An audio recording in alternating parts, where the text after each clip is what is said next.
Muy buenos días a todos.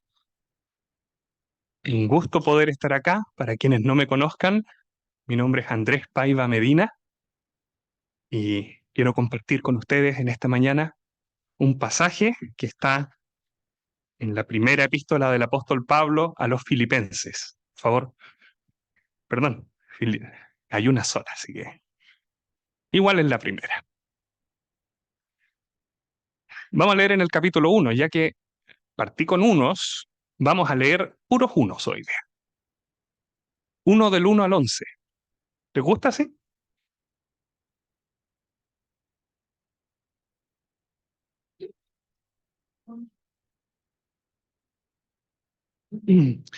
Antes de leer este pasaje, quiero hacer una breve introducción.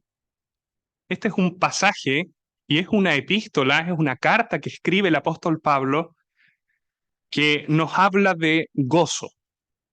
No es el tema central de la epístola, pero sí es un tema tremendamente recurrente. Y yo sé que la mayoría de mis hermanos que hayan leído esta carta se habrán dado cuenta de que en múltiples ocasiones el apóstol Pablo habla de gozo. Habla de cómo él siente gozo, de cómo ellos deben sentir gozo. Está impregnada completamente de gozo en Dios, gozo en el Señor. Por ejemplo, hay expresiones como una de las que vamos a leer hoy en el versículo 4, dice rogando con gozo.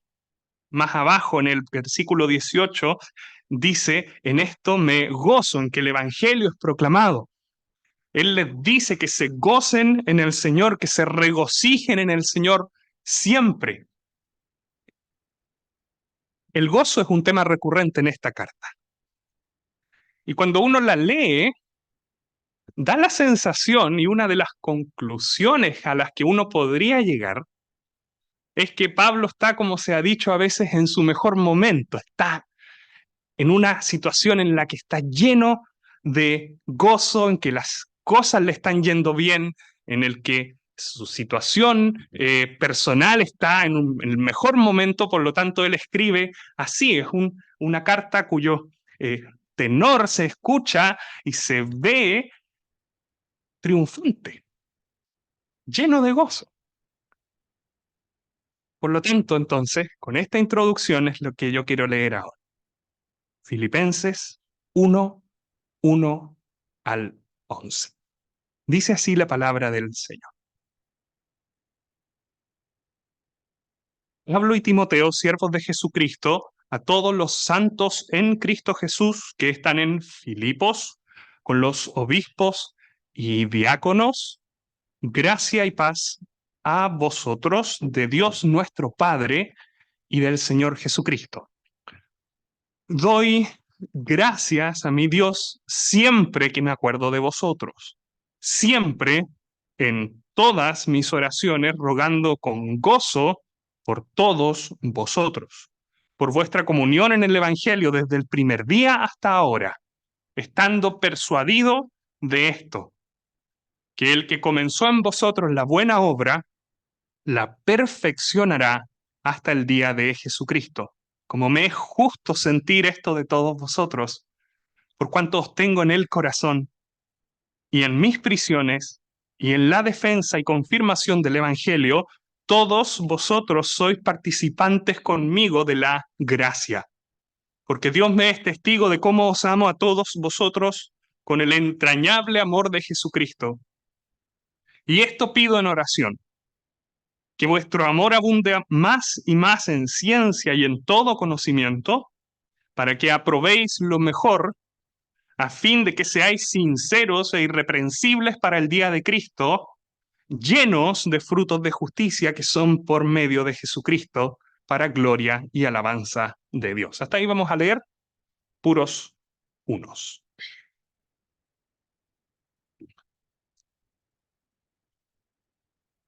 Lo que quiero hacer hoy es responder algunas preguntas, como por ejemplo, cómo tener gozo en medio de situaciones difíciles, cómo ser agradecido por cosas o personas que aparentemente no lo merecen, y si es que existe algún tipo de cimiento o confianza para poder tener gozo y gratitud, como ya había dicho.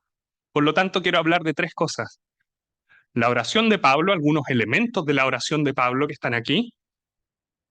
Quiero hablar en segundo lugar de gozo, pero en perspectiva, en la perspectiva de Pablo, gozo en perspectiva. Y en último lugar, quiero hablar de gratitud, agradecimiento, también en perspectiva.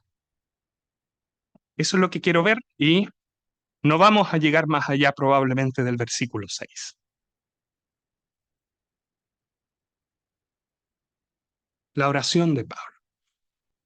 Esto es lo primero que les quiero comentar. Algunos elementos de la oración de Pablo. Y por lo tanto me voy a centrar ahora en los versículos 3 y 4. Dicen, doy gracias a mi Dios siempre que me acuerdo de vosotros, siempre en todas mis oraciones, rogando con gozo por todos vosotros. Esta es una forma tradicional del apóstol Pablo de abrir varias cartas que él escribió. Varias epístolas llevan esta misma forma. Él da gracias por los hermanos, lo hace con gozo, lo hace también, por ejemplo, en la carta a los Corintios, a los Romanos, Efesios, Colosenses, Tesalonicenses. Es algo tradicional, pero por muy tradicional que sea, es tremendamente importante considerarlo. De hecho, a veces nos pasa que cuando hay un pasaje o alguna idea que se repite mucho, nosotros tendemos a tomar la actitud contraria y en vez de considerarla más porque está siendo repetitiva, tendemos a naturalizarla y por lo tanto tendemos a considerarla menos. Curioso. Pablo es un creyente que da gracias. Así de simple, pero así de fuerte también. El apóstol Pablo, en este pasaje, es un creyente guiado por el Espíritu Santo que da gracias. Él reconoce que tiene muchísimo que agradecer a Dios. Y fíjense en la forma que escribe Pablo. Él no dice doy gracias a Dios, él dice doy gracias a mi Dios. ¿Se habían dado cuenta de eso? Así dice el pasaje. Esto no es un tema de palabras simplemente, es un tema de actitud hacia nuestro Dios. Es una fórmula que expresa la mayor intimidad, la mayor cercanía con Dios. Y me acuerdo cuando veo este pasaje de Ruth, cuando le dice a su suegra, tu pueblo será mi pueblo. Antes era un pueblo X, pero ahora será el mío. Y tu Dios será mi Dios. Es exactamente la misma idea. Antes era Dios, no negaba que existía, pero es distinto, es totalmente diferente a decir ese Dios, que es totalmente cierto, que existe, que funciona de esta manera, que nos dejó su palabra, pero yo no quiero tener mucho que ver con él. Es totalmente distinto a alguien que diga, ese Dios es mi Dios. Pablo es uno que hace eso. Pablo es uno que ve a Dios y dice, Él es mi Dios. Y a mi Dios le voy a dar gracias. ¿Por qué agradece Pablo? Doy gracias siempre que me acuerdo de vosotros, rogando con gozo por todos vosotros, por vuestra comunión en el Evangelio. En otras palabras, Pablo está agradeciendo a Dios por personas. Pablo está agradeciendo a Dios por estos creyentes que están allí. Cuando Pablo les trae la memoria, él da gracias a Dios. En el versículo 1 que lo leímos, no lo voy a tratar, pero les llamó santos, santos en Cristo Jesús. No les llama creyentes, sino que utiliza su posición espiritual de santos para llamarles, para referirse a ellos. En Cristo Jesús son santos. La palabra santo tiene que ver para con nosotros, no necesariamente así para con Dios, pero para con nosotros tiene que ver con ser apartados, apartados del mundo, apartados, separados del pecado, y por otro lado ser consagrados a algo, consagrados al Dios. que santificó. Pablo y Silas comenzaron la obra misionera en Filipos. No sé si se acuerdan de eso, está en Hechos capítulo 16, lo pueden buscar después, con una mujer que se llamaba Lidia, una mujer probablemente de mucho dinero, de una posición muy eh, sólida económicamente hablando, y después continúa la obra misionera en Filipos con un carcelero y su familia, que probablemente era el otro extremo. Así es en general la obra de Dios. Toma personas de todos los niveles socioculturales o económicos y los junta en su iglesia. Esa es la iglesia de Filipos. Estos creyentes, el carcelero, piensen un momento en el carcelero, por favor.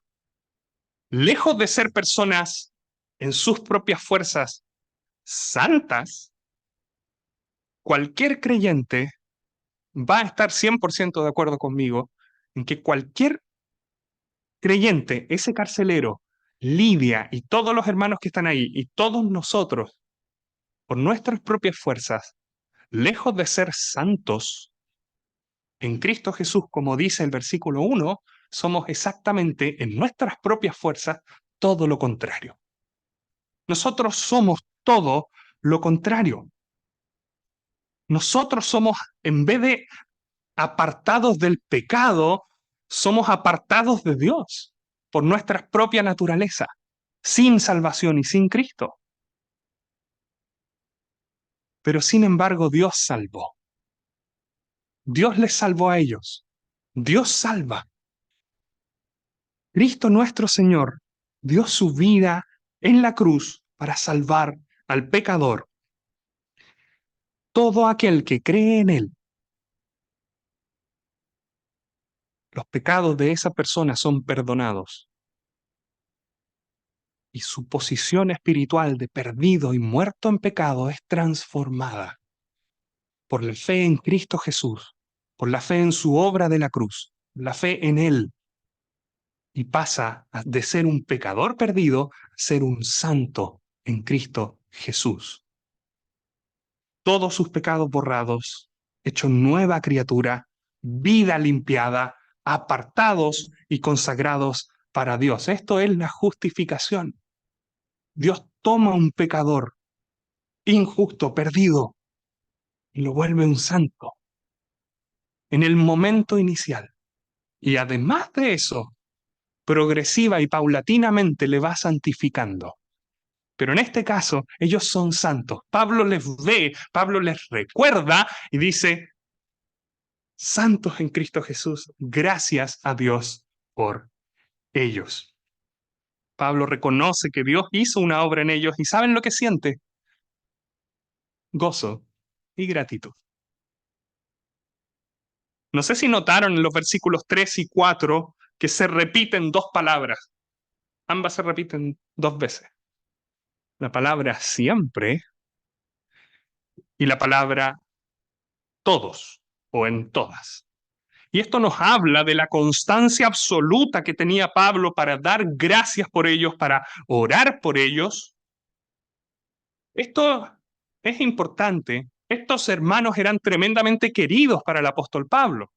Pablo, a diferencia de en varias otras cartas, no tuvo que decir al principio Pablo apóstol, porque en otras cartas sí ponían en tela de juicio que él fuese un apóstol, que tuviese autoridad. En este caso, estos hermanos son bastante más obedientes. Eso mismo lo dice, por ejemplo, en el capítulo 2 y versículo 12, dice que ellos siempre han obedecido.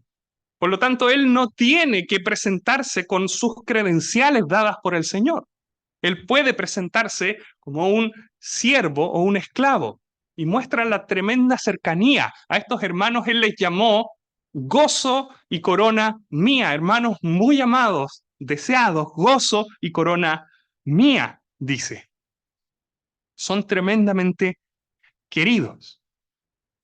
Y si bien tienen algunos problemas que van a resolver el apóstol Pablo en esta carta, son hermanos que en general están bien. Son hermanos que en general están firmes en las cosas del Señor, están ayudando a Pablo con ofrendas, están ayudando a la obra del Evangelio, proclamándolo allí, están orando, están creciendo en el Señor, están participando de la gracia. Eso dicen los versículos, por ejemplo, 5 y versículo 7 de este capítulo que los leímos. Por vuestra comunión en el Evangelio desde el primer día hasta ahora, y él dice que en el 7 que han estado participantes o son participantes con él de la gracia aún en las situaciones más difíciles. Pero ¿saben qué? Es particularmente relevante de que Pablo ore siempre 2 veces y en todos o por todos, en todas sus oraciones y por todos los hermanos, porque están lejos. Si esta carta se escribió en Roma como tradicionalmente se ha considerado, probablemente se escribió aproximadamente en el año 60 o 61, pero la iglesia fue fundada en el 49 más o menos, o 50. Estos hermanos están a 10 años de distancia. Les vio en un momento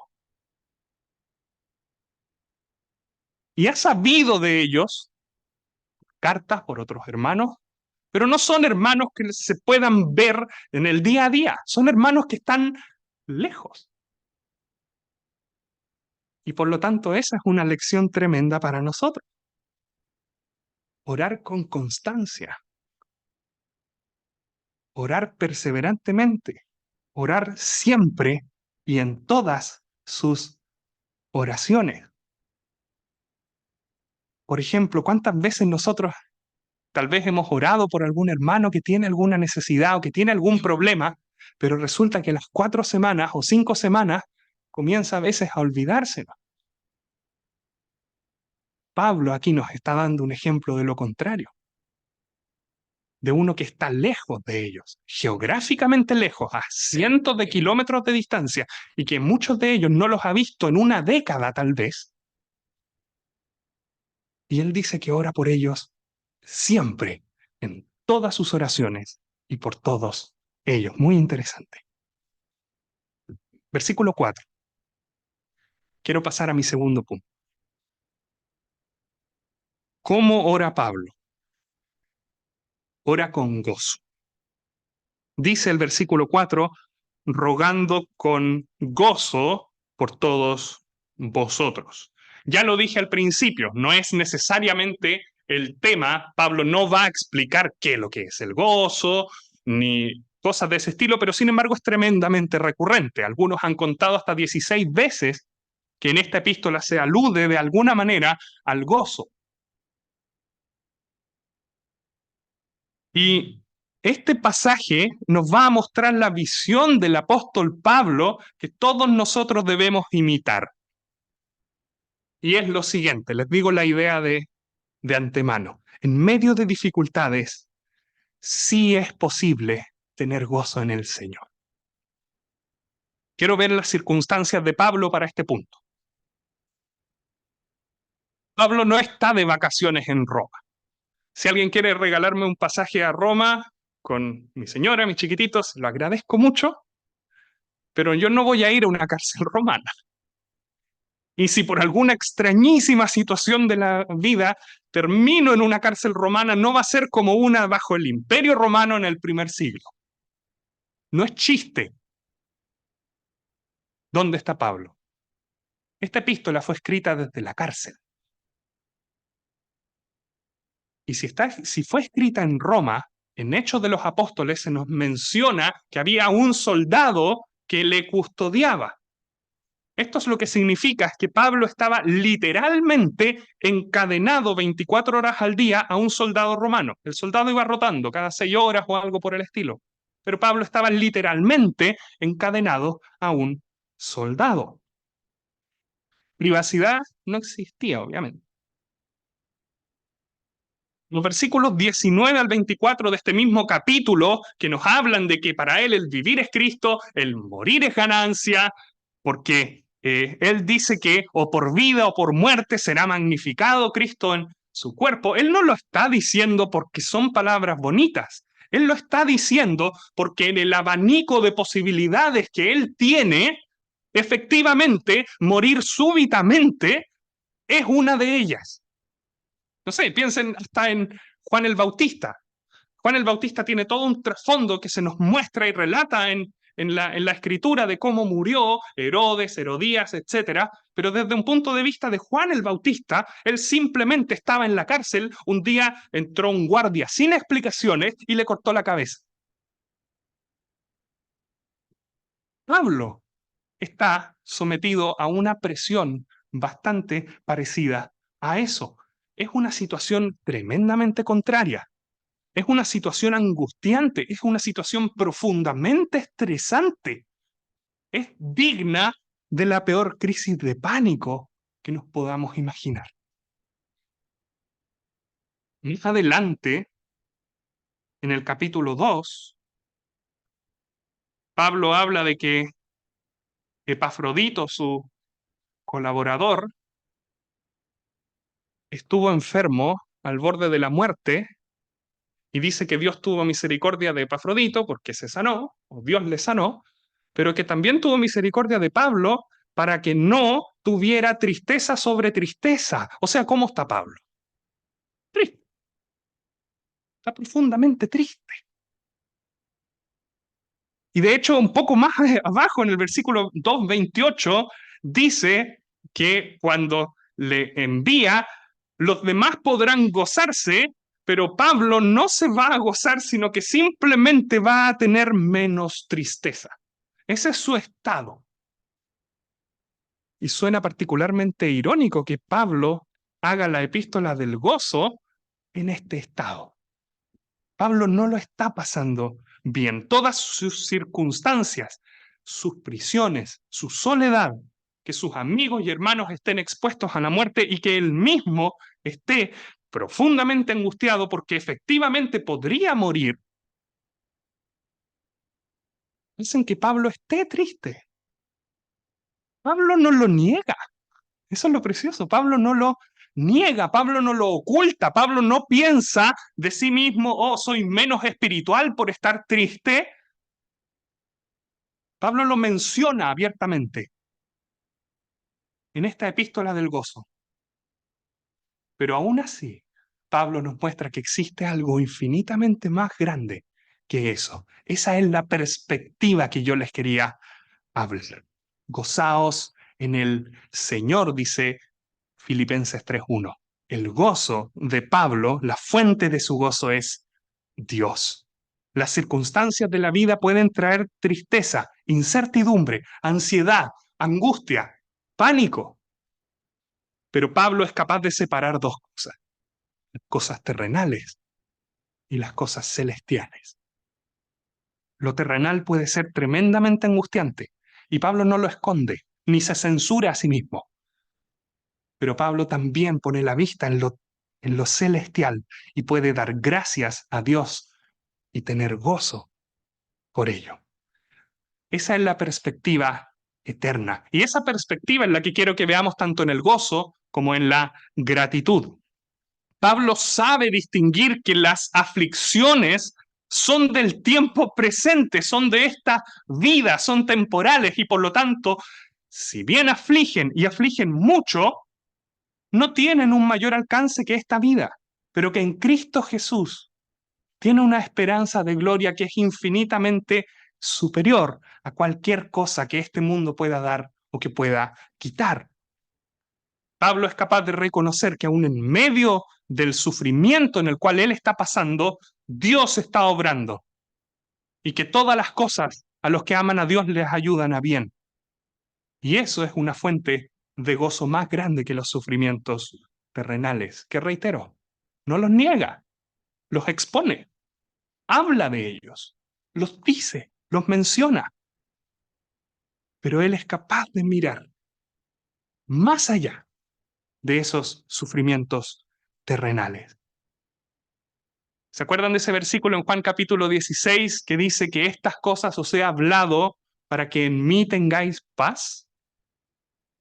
El Señor lo dice. En el mundo tendréis aflicción, pero confiad, yo he vencido al mundo. muchísimas veces nos tendemos a equivocar en lo siguiente. Tendemos a pensar en el sufrimiento y en el gozo como si fueran una balanza. Como que el mundo nos da sufrimiento, pero entonces Dios viene y nos da bendiciones y bendiciones que contrarrestan la balanza y que quedan equilibraditos. Pero no es así. El gozo de Dios no es como una balanza que tenga que ser contrarrestada con bendiciones terrenales. El gozo de Dios no son cosas terrenales buenas que contrarrestan cosas terrenales malas. El gozo del Señor es fruto del Espíritu. ¿Se acuerdan del fruto del Espíritu? Gozo. Gozo está allí. El origen del gozo es Dios mismo. Es la obra del Señor Jesucristo y por lo tanto está en una categoría totalmente diferente, infinitamente superior.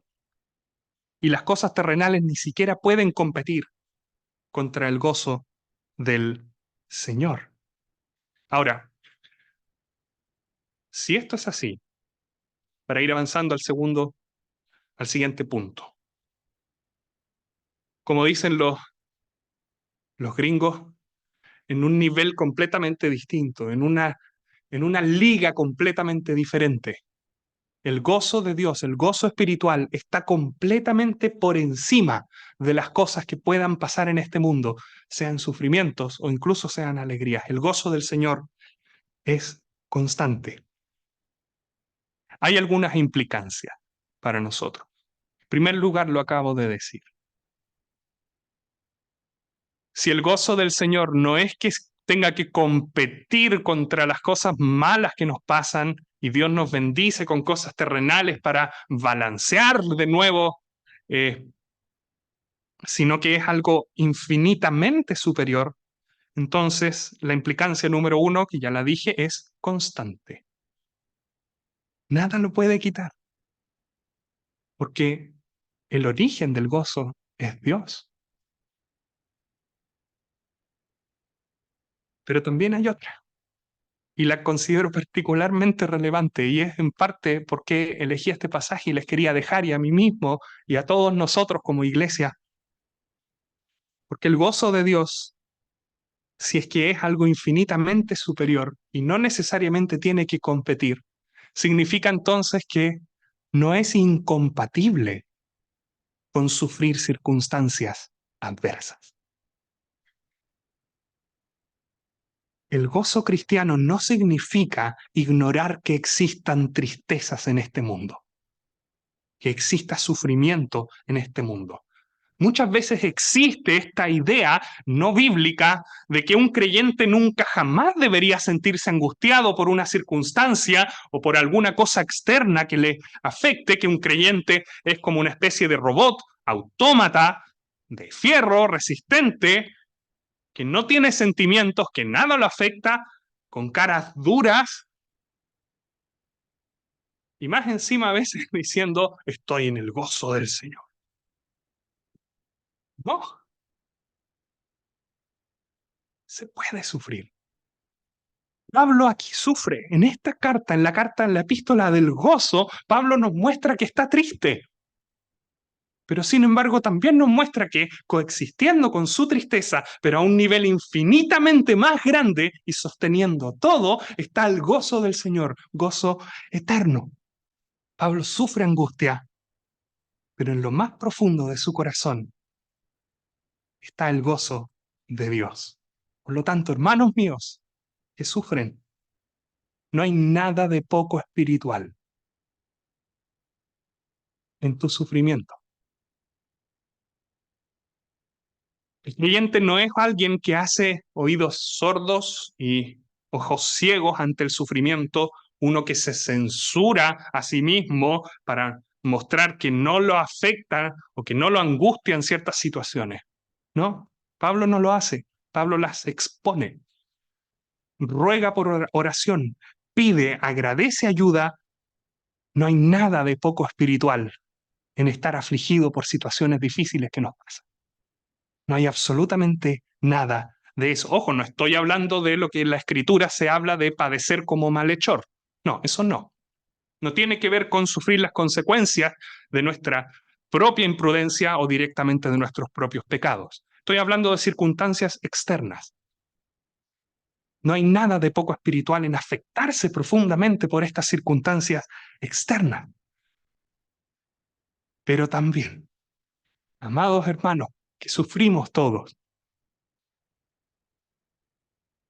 pongamos la mirada en el gozo que está más allá, con la perspectiva del apóstol Pablo. Tus sufrimientos difíciles de llevar, angustiantes, terribles, no pueden competir, no están hechos para ser balanceados de nuevo con bendiciones materiales que Dios te dé. No, no pueden competir realmente contra el gozo que viene de Dios, que nada ni nadie puede quitar. Recuerda siempre que en última instancia tenemos la gloria asegurada en Cristo Jesús. Paso a mi último punto. Agradecimiento. Por favor, mantengan en mente esta idea de la perspectiva de lo terrenal versus ver las cosas espirituales celestiales. No quiero centrarme para este punto del agradecimiento. Pablo dice, doy gracias a mi Dios, y lo hace por ellos, en las circunstancias de Pablo, que vimos que eran lejos de ser gozosas, eran todo lo contrario. Él tenía todo el derecho para escribir una carta deprimente y escribió una carta llena de gozo. Pero ahora quiero centrarme en los filipenses. Estos hermanos son muy queridos, muy amados, no lo cuestionan al apóstol Pablo en su autoridad apostólica, le quieren, le obedecen, pero tienen dificultades, tienen yayitas, tienen problemas, no son perfectos. A estos hermanos se les tiene que exhortar en esta misma carta, en más de una ocasión, que mantengan la unidad. Adivinen por qué. Porque probablemente se están peleando. Se les tiene que exhortar en este mismo capítulo 1, al final, que se comporten como es digno del Evangelio de Cristo. Probablemente porque había entonces actitudes que eran indignas del Evangelio de Cristo. Estos no son hermanos que son perfectos, son hermanos que tendían a pelearse, a generar tal vez alguna pequeña división. En Primera de Corintios, los voy a dejar ahí de tarea, Pablo agradece por ellos, por los corintios allá, y los corintios eran bastante peores que los filipenses, pero es exactamente la misma cosa. ¿Cómo agradecer por un hermano que tiene problemas, que uno lo mira y dice, este hermano, ¿sabes qué? No, hay un problema aquí. Por muchas cosas buenas que estos hermanos pudieran tener, nosotros tendemos a ver las cosas malas. Y si a mí me hubieran dicho, ¿sabes qué? Ora por ese hermano que tal vez es contencioso, que se pelea, que vive enojado, que no le importa demasiado la cena del Señor, que existen incluso algunas sospechas de que podría estar en algún pecado oculto, pero que nadie sabe, ora por ese hermano. ¿Qué es lo que haría yo? Seguramente yo diría, ok, voy a orar por él para arrepentimiento, para que sea restaurado, para que se convierta de su mal camino, todas esas cosas que a veces solemos decir y que muchas veces, no necesariamente en todas, pero que muchas veces llevan bastante orgullo camuflado, ¿no? Pablo ve a estos hermanos en Filipos con sus problemas, se recuerda de ellos y dice, gracias a mi Dios siempre. Ve a los corintios que estaban tolerando pecados graves en la iglesia, que estaban faltándole respeto a la cena del Señor, que estaban generando divisiones, que estaban mal usando dones, que estaban incluso pervirtiendo ciertas doctrinas con respecto a Cristo y a la resurrección. Y Pablo dice, ¿sabes qué? Gracias a Dios por estos hermanos. Pablo no es uno que vaya a ser de nuevo oídos sordos y ojos ciegos ante estos problemas. Tiene todo el resto de la carta para tratar uno a uno los problemas. Pablo va y trata el problema. El creyente no es uno que oculta el problema. Si hay un problema con hermanos, va y se trata el problema. Se corrige, se exhorta, se reprende para crecimiento. Pero de nuevo, la perspectiva. Eso es terrenal. Pero Pablo es capaz de mirar aún más allá y ver la obra de Dios completa en ellos. Fíjense en el versículo 6. Estando persuadido de esto, plenamente convencido de que el que comenzó, Dios es el que comenzó la obra en ellos, la buena obra, Dios les salvó y Dios está trabajando en esos hermanos. Y Dios no se va a detener porque Dios es fiel. Hermano, que llevas 40 años de creyente, Dios no se va a detener contigo. Hermano, que llevas 3 meses de creyente, Dios no se va a detener contigo. Aún a pesar de que tengamos tanto que aprender, tanto que ser reprendidos a veces, tanto que ser exhortados, puedes ver las cosas con la misma perspectiva del cielo versus la tierra y decir, gracias a Dios por este hermano que tal vez no se levanta mucho a orar en la cena, por este hermano que tal vez no coopera mucho en la once, por esta hermana que lo único que hace es hablar y no coopera en nada y es tan desagradable, pero Pablo es capaz de verlos y decir gracias al Señor por ellos. Y por supuesto que esos problemas tienen que ser tratados, claro que sí. Pero en una perspectiva general, global, Dios comenzó una obra en cada uno de los creyentes y la va a terminar. Y creo que eso es precioso. En el versículo 1 les reitero, santos en Cristo Jesús, que están en Filipos. Santos en Cristo Jesús. A mí me impacta el pensar que tal vez si le hubiéramos preguntado a Pablo lo mismo que yo me puse en el caso hipotético, Pablo, ¿cuándo fue la última vez que oraste por ese hermano que es tremendamente problemático? Que no coopera en nada, que hay dudas de su crecimiento, que parece que no despega nunca. ¿Cuándo fue la última vez que oraste y que diste gracias por ese hermano? ¿Que le agradeciste a Dios por ese hermano? Pablo nos habría dicho, mira, lo hice hoy día en la mañana, porque me acordé de él y me acordé de mi Dios, que comenzó en él una obra. Y por lo tanto tengo mucho que agradecer. Él tiene mucho que aprender, por supuesto que sí, pero también yo tengo mucho que agradecer. Hermanos míos, no estoy diciendo estas cosas para avalar pecado ni para avalar actitudes que no van conforme a la Escritura. Estoy diciendo esto para que seamos agradecidos, para que podamos mirar al lado de nosotros y dar gracias a Dios por los hermanos que Él nos puso aquí. Y si alguien aquí no es creyente, gozo y agradecimiento, gozo que nadie puede quitar, es lo que Dios te está ofreciendo en Cristo Jesús, el perdón de tus pecados y la vida eterna.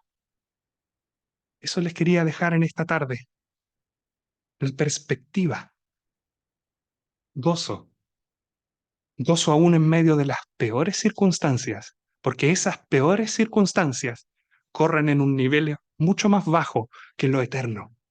Y agradecimiento, agradecimiento incluso por personas que a simple vista pueden no merecerlo. Que el Señor les bendiga. Muchas gracias a todos por su atención.